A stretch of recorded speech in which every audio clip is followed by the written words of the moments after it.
Bismillahirrahmanirrahim. Assalamu alaikum, students. I hope you people will be fine.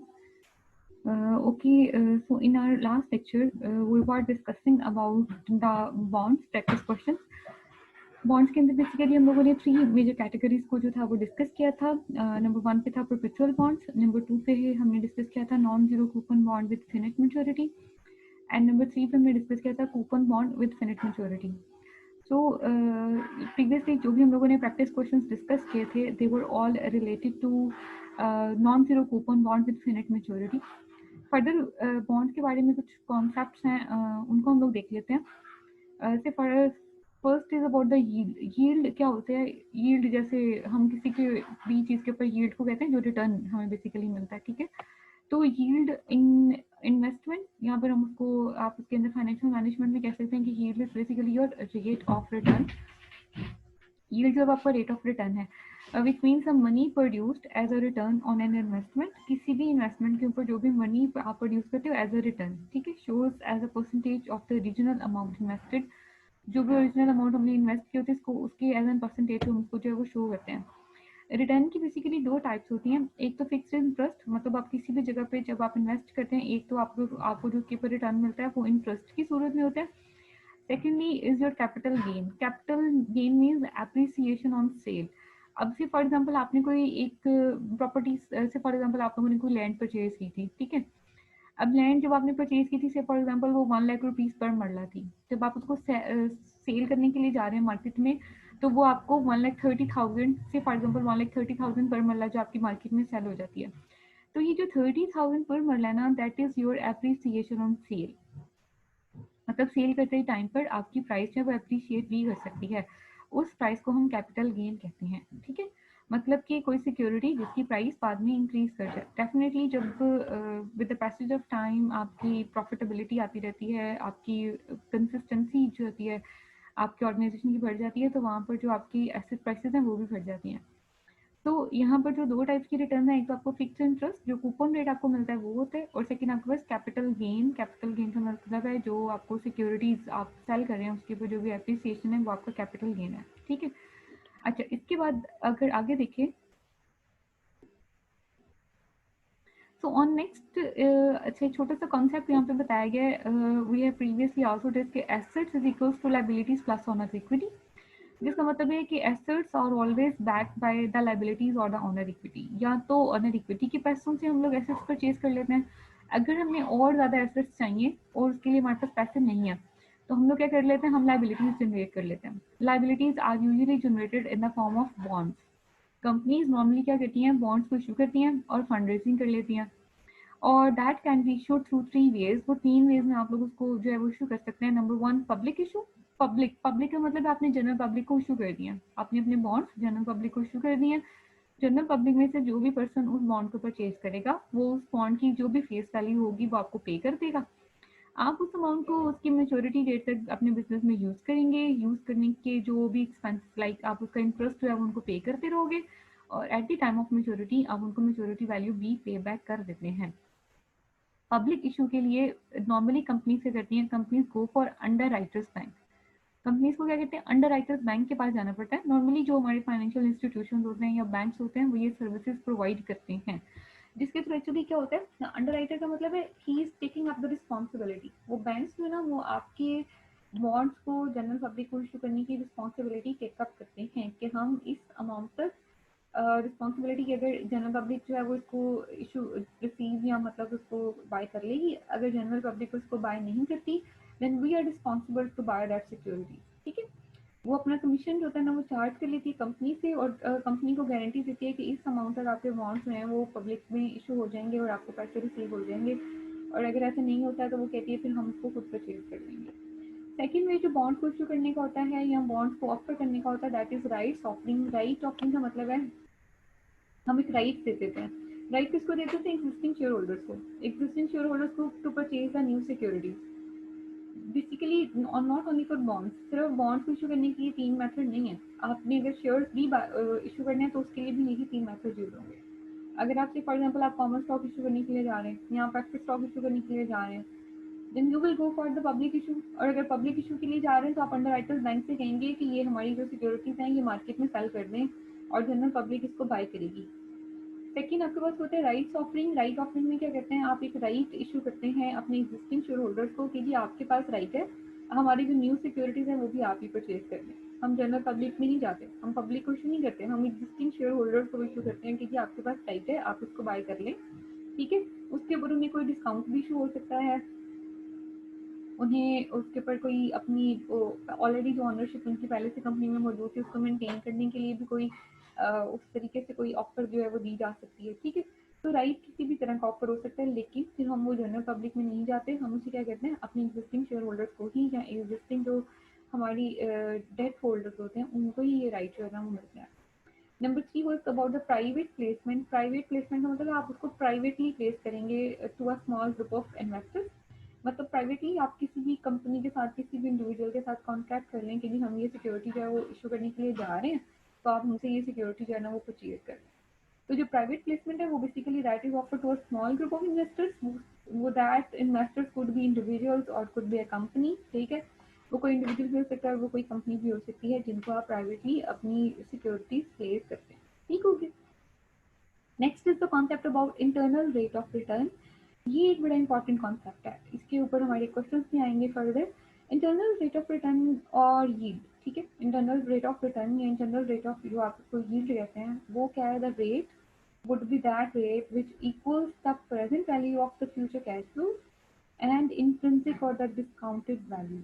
ठीक है, अब करना क्या है, विच इक्वल कर देती है present value of the future cash flows. ये जो प्रेजेंट वैल्यू हम फाइंड आउट करें ना जिसको हम कैपिटल वी से डिनोट करते हैं, ये कैपिटल वी से जो डिनोट करते हैं हम लोग उस present value of future cash flows को जो होती है equal the present value of future cash flows and the intrinsic discounted value. नहीं, यहाँ पे एक मिस्टेक है, एक्चुअली वो इक्वल करती है which equals the present value of the future cash flows with the market value with the current market value. ठीक है, जो कि which equals the present value of the future cash flows and the intrinsic और the discounted value with the present market price. ठीक है, आप उसको present value of the future cash flows कह लें, आप उसको इंट्रिंसिक वैल्यू कह लें, आप उसको डिस्काउंटेड वैल्यू कह लें, उस वैल्यू को वो किसके इक्वल कर देता है, उसको उसकी मार्केट प्राइस के इक्वल कर देता है। ठीक है, इस रेट को हम क्या कहते हैं, इंटरनल रेट ऑफ रिटर्न कहते हैं। इस रेट को हम इंटरनल रेट ऑफ रिटर्न कहते हैं, वो वाला रेट जिसके थ्रू आपकी प्रेजेंट वैल्यू जो होती है वो आपकी मार्केट प्राइस के इक्वल आ जाती है। ठीक है, percentage of originally amount invested. अगर आपको ओरिजिनली इन्वेस्टेड अमाउंट की परसेंटेज कैलकुलेट करनी है तो हमारे पास दो तरीके होते हैं। से फॉर एग्जांपल एक हमारे पास फिक्स्ड इंटरेस्ट है और एक आपके पास है कैपिटल गेन। आप उन दोनों की ही परसेंटेजेस कैलकुलेट कर देते हैं।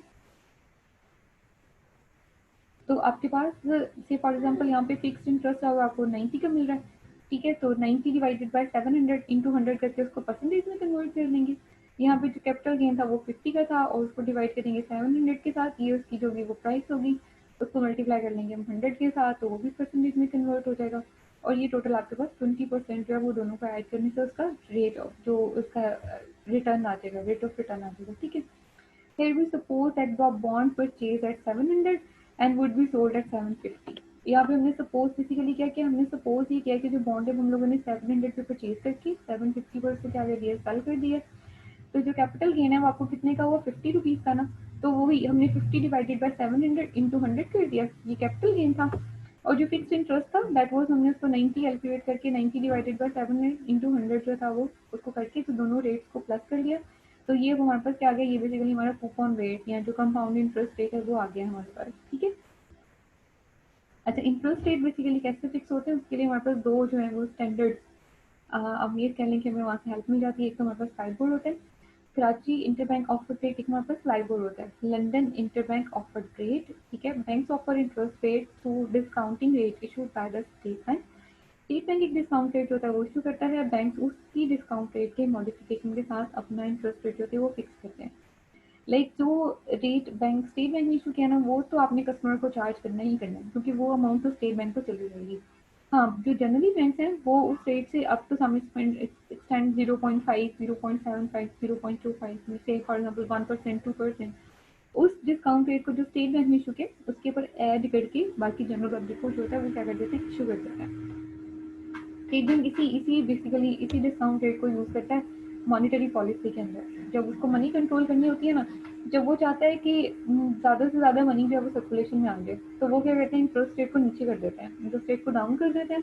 लोग ज़्यादा से ज़्यादा कर्जा लेते हैं, ज़्यादा से ज़्यादा मनी फ्लो में आ जाती है, ज़्यादा बिजनेस होता है, ज़्यादा वो इम्पोर्ट एक्सपोर्ट वगैरह उस हिसाब से इंक्रीज हो जाती है। जब स्टेट बैंक चाहता है कि ऑलरेडी अब इन्फ्लेशन जो है वो बहुत ज़्यादा हो चुकी है, बहुत ज़्यादा पैसा जो है वो फ्लो में आ गया हुआ है, ठीक है, अब स्टेट बैंक चाहता है कि फ्लो जो मनी फ्लो में मौजूद है उसको वहाँ से निकालना है, तो स्टेट बैंक क्या करता है, इस डिस्काउंट रेट को हाई कर देता है। जब बहुत हाई डिस्काउंट रेट होता है ना, तो फिर लोग लॉनिंग नहीं करते, डेट्स नहीं लेते, इधर उनको बिजनेस ही क्यों ना करना हो, क्योंकि डिस्काउंट रेट इतना हाई होता है, एक्सपेंस इतना बढ़ जाता है, फिर generally companies don't go for this type of loaning, ठीक है। तो ऐसी सिचुएशन में क्या होता है, मनी होती है वो गेम सर्कुलेशन से निकल कर दोबारा से जो होती है वो स्टेट बैंक के पास चली जाती है, तो फिर आहिस्ता आहिस्ता जो होती है वो सिचुएशन कंट्री में नॉर्मल होना शुरू हो जाती है। तो ये जो इन्फ्लेशन होती है या डिफ्लेशन होती है ना हमारी कंट्री में, स्टेट बैंक मॉनेटरी पॉलिसी के थ्रू इसको कंट्रोल करता है, और उसका एक मेथड डिस्काउंटिंग रेट भी है, ठीक है, डिस्काउंटिंग रेट को इंक्रीज कर देना या डिक्रीज कर देना, उसके थ्रू भी state bank of Pakistan money के फ्लो को कंट्रोल करते हैं। अच्छा, यहाँ से जो एक चीज़ हम लोगों ने पढ़ी थी ना, okay, let me repeat it again. But before that, let's go for a question. Here is problem number 11. So, what is problem number 11 actually? Under problem number 11, he is saying the Great Northern Pacific Railway has non-callable. Non-callable का मतलब है call नहीं किए जाएंगे. Non-callable का क्या मतलब है, कॉल नहीं किए जाएंगे, नहीं कॉल किए जाएंगे, तो which means perpetual bond है, ठीक है। कॉल बैक नहीं होंगे, इसका मतलब है कभी मैच्योर नहीं होंगे, कभी मैच्योर नहीं होंगे, तो ये कौन से बॉन्ड हैं, परपेचुअल बॉन्ड हैं। परपेचुअल बॉन्ड हमारी फर्स्ट उसमें टाइप में आते थे जो हमने बॉन्ड्स को पढ़ा था, ठीक है। Perpetual bonds outstanding when originally issued, जब हमने उसको ओरिजिनली इशू किया था, द परपेचुअल बॉन्ड सोल्ड $99.55 पर बॉन्ड। बॉन्ड जो थे वो कितने में सेल हुए थे, $955 पर बॉन्ड। $955 का मतलब है कि ये उसकी फेस वैल्यू है या ये उसकी मेच्योरिटी वैल्यू है। अब हमसे कह रहे टुडे जनवरी 1, आज जनवरी 1 को the current market price is 1120, ठीक है, $1120 पर बॉन्ड। आज की जो उसकी मार्केट वैल्यू है वो $1120 है पर bond. The company page a semi annual interest payment of $45 पर बॉन्ड। यहाँ पर जिसने इंटरेस्ट रेट नहीं बताया, आपको डायरेक्ट इंटरेस्ट पेमेंट बता दिया। वो पहले मैं इंटरेस्ट रेट बताता था ना, तो हम क्या करते थे, मैच्योरिटी वैल्यू के साथ इंटरेस्ट रेट को मल्टीप्लाई करके इंटरेस्ट पेमेंट कैलकुलेट कर लेते थे। यहाँ पे आपको डायरेक्टली बता रहे थे company page a semi annual interest. Semi annual का मतलब है ट्वाइस अ ईयर, 2 बार होगी, ठीक है। तो 2 बार उसने क्या करना है, $45 के ऊपर उसने आपको वो पे करेगा on June 30 and December 31 each year. साथ में उसने बता भी दिया कि 2 बार, एक बार June 30 को पेमेंट होनी है और एक बार December 31 ईच ईयर आपको पेमेंट होगी। एज ऑफ टुडे, आज आज जनवरी 1 पे कहते हैं what is the employed semi annual yield on this bond. Basically अब वो आपसे क्या कह रहे हैं, आपसे सेमी एनुअल यील्ड, वो आपसे रेट ऑफ रिटर्न पूछ रहा है। अच्छा, अब अगर आपको याद हो तो फर्स्ट जब हमने फर्स्ट अपना वो किया था, टाइप डिस्कस की थी, उसमें हमारे पास हमें सिंपली क्या मिल रही थी, जस्ट इंटरेस्ट पेमेंट मिल रही थी। Then we said b is equals to, ठीक है, जो आपकी इंट्रिंसिक वैल्यू है b is equals to, just आपको इंटरेस्ट पेमेंट मिलनी है कैपिटल आई, तो उसको डिवाइड हमने किसके साथ किया था, kd के साथ, ठीक है। हमने सिंपली वहां पर क्या किया था, आई को डिवाइड कर लिया था kd के साथ।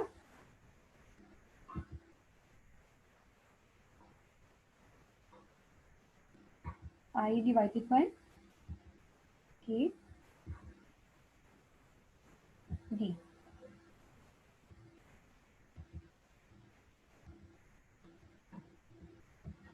और v इज इक्वल्स टू, ठीक है। अच्छा, अब फार्मूला जो हमने यूज किया था इसके लिए वो क्या था, v is equals to capital I divided by K D. अगर हम यहाँ पर देखें तो specific railway has non callable perpetual bonds outstanding. अब जो क्वेश्चन की रिक्वायरमेंट है ना, कहते हैं as of today January 1 what is the implied annual semi annual leave. वो बेसिकली आपसे ये पूछ रहा है केडी, ठीक है। हमने उसे बेसिकली क्या कैलकुलेट करके बताना है, हमने उसे ये केडी बताना है। केडी हम उसे बता देंगे if we have both of these information. अगर हमारे पास कैपिटल आई और हमारे पास वी दोनों की वैल्यूज मौजूद होंगी, then we will be able to calculate KD, ठीक है। अच्छा, अब यहाँ पर बेसिकली आपके पास जो कैपिटल आई है ना, अगर कैपिटल आई की बात करेंगे तो कैपिटल आई ने आपको बता दिया था दैट वाज $45, ठीक है। उसने कहा था semi annual interest payment of $45। तो कैपिटल आई तो अब आपके पास मौजूद है, लेकिन अब आपके पास क्या मौजूद नहीं है, वी मौजूद नहीं है, ठीक है। अगर हम v की बात करें, जो v हमारे पास मौजूद नहीं है, तो इस v की जगह को हम इसको किससे रिप्लेस करेंगे? हमारे पास दो वैल्यूज मौजूद हैं। हमारे पास एक उसकी मेच्योरिटी वैल्यू मौजूद है 955, और एक हमारे पास कहते हैं टुडे जनवरी 1। बिल्कुल जनवरी 1 की हमारे पास करंट मार्केट प्राइस मौजूद है, दैट इज $1120। ठीक है। अब यहाँ पे जब उसने किया ना, तो उसने बेसिकली आपको हिंट भी दे दिया, एज ऑफ टुडे जनवरी 1, कहते हैं आज, बिल्कुल आज की value, what is unemployed semi annual yield. अगर आज की हम बात करें तो हम इस वी को रिप्लेस कर सकते हैं। ठीक है, हम इस वी को किसके साथ रिप्लेस कर सकते हैं? With this P not. ये जो 1120 वाला पी नॉट है, हम इसको इस वी को उसके साथ क्या कर सकते हैं? रिप्लेस कर सकते हैं। ठीक है।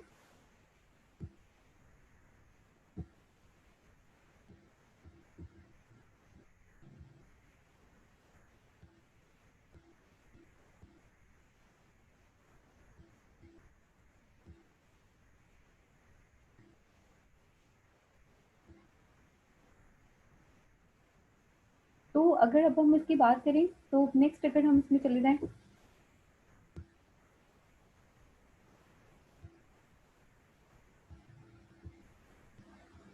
Then here is problem number 11। वहाँ पे उसने मेच्योरिटी वैल्यू उसकी बताई थी $955। मार्केट प्राइस जो उसका पी नॉट था दैट वाज $1120। आई उसने हमको बताया था 45 सेमी एनुअली। और उसमें बात, अब देखो, जब नेक्स्ट हमसे उसने पूछा हुआ था रिक्वायर्ड रेट ऑफ रिटर्न, तो बेसिकली ये जो सेमी एनुअल यील्ड है केडी, ये हमने उसकी रिक्वायरमेंट थी हमसे। पी नॉट हमारे पास मौजूद था 1120, इसको पी नॉट के साथ, उस वी को हम पी नॉट के साथ रिप्लेस कर लेंगे। 1120 is equal to 45 divided by semi annual yield. अब सेमी एनुअल यील्ड कैलकुलेट करना है, वो आपकी इक्वेशन के उस साइड पे चला जाएगा, is equal to 45 divided by this 1120, तो आपके पास रेट क्या आ जाएगा? 0.0402। ये आपका क्या है? ये सेमी एनुअल यील्ड है। सेमी एनुअल का मतलब है ट्वाइस अ ईयर। ठीक है, ये आपकी रिक्वायरमेंट नंबर 1 यहाँ पे कंप्लीट हो गई। रिक्वायरमेंट नंबर 2 में वो कहता है using your answer to part A के आंसर को यूज करते हुए what is the nominal annual yield. Nominal का मतलब होता है नॉर्मल। नॉर्मल एनुअल यील्ड क्या होगा? जाहिर सी बात है, वो सेमी एनुअल है, तो सेमी एनुअल को 2 से मल्टीप्लाई कर देंगे तो नॉमिनल एनुअल आ जाएगा। ठीक है, मतलब कि नॉर्मली एनुअल पेमेंट क्या होती है? तो सेमी एनुअल का मतलब है कि 2 बार पेमेंट होगी साल में, और एनुअल का मतलब है कि सिंगल टाइम। ठीक है, तो यहाँ पर हम बेसिकली क्या करेंगे? नॉमिनल एनुअल यील्ड कैलकुलेट करना है, तो हम कहेंगे semi annual yield multiplied by 2।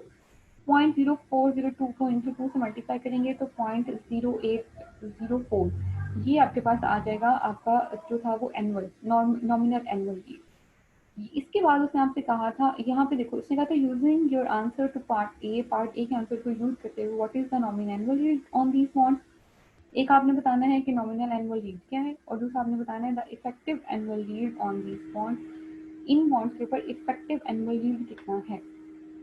अभी जो इफेक्टिव एनुअल यील्ड है ना, इसको कैलकुलेट करने के लिए बेसिकली आपके पास एक फार्मूला है, हम उसको उस फार्मूला को भी चेक कर लेते हैं।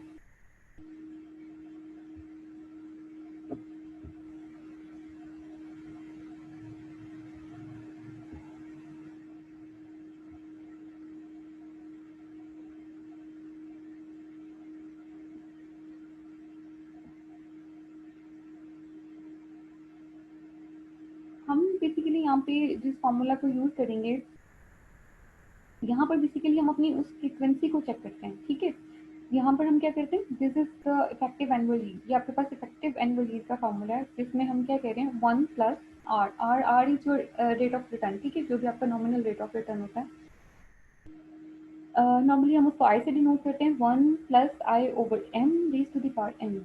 M is basically the frequency of the payment of interest. जो इंटरेस्ट को पे करने की फ्रीक्वेंसी है, उसको हम किससे डिनोट करते हैं? उसको हम एम से डिनोट करते हैं। तो हम यहाँ पे क्या करेंगे? 1 प्लस, यहाँ पे जो आई है, यहाँ पे आपका आई आएगा आई ओवर एम, और raise to the power M minus 1। तो जो भी आपका इंटरेस्ट रेट होगा वो आपके इफेक्टिव एनुअल यील्ड में कन्वर्ट हो जाएगा। ठीक है, 1 plus I over M raise to the power M minus 1। अच्छा, यहाँ पर ऑलरेडी जो क्वेश्चन में आपको सिचुएशन गिवन थी, क्वेश्चन में उसने आपसे इफेक्टिव एनुअल यील्ड पूछा था, लेकिन उसने जो आपको नॉमिनल यील्ड नहीं कहा था, उसने कहा था using your answer to part A. Part A का आंसर नॉमिनल यील्ड नहीं था, पार्ट ए का आंसर क्या था? Semi annual yield. तो अगर हम यहाँ पे ऑलरेडी सेमी एनुअल यील्ड को पुट करेंगे ना, सेमी एनुअल का मतलब है फ्रीक्वेंसी कितनी है? 2। ठीक है, सेमी एनुअल का मतलब है फ्रीक्वेंसी कितनी है आपकी? 2। तो हम यहाँ पर आई को 2 से डिवाइड नहीं करेंगे, क्योंकि आई तो ऑलरेडी सेमी एनुअल में था। अगर हम उसको मजीद 2 से डिवाइड कर देंगे तो वो गलत हो जाएगा। यहाँ तो वो हमसे कहता है ना नॉमिनल को यूज करके करो, तो फिर तो हम उसको 2 से डिवाइड कर देते। जबकि हम वहाँ पर ऑलरेडी सेमी एनुअल पिक कर रहे हैं, तो उसका मतलब है कि वो ऑलरेडी 2 से डिवाइडेड है, तो हम उसको दोबारा से 2 से डिवाइड नहीं करेंगे, ठीक है। तो सिंपली हम क्या करेंगे, 1 प्लस आई, आई ऑलरेडी इसके अंदर ऑलरेडी डिवाइडेड है, तो ये वाला एम वहाँ पे खत्म कर देंगे, raise to the power M करेंगे, एम हमारे पास 2 आ जाएगा और -1 करेंगे तो वो किसमें कन्वर्ट हो जाएगा, आपके पास इफेक्टिव एनुअल लीव में कन्वर्ट हो जाएगा। Now let's see the answer.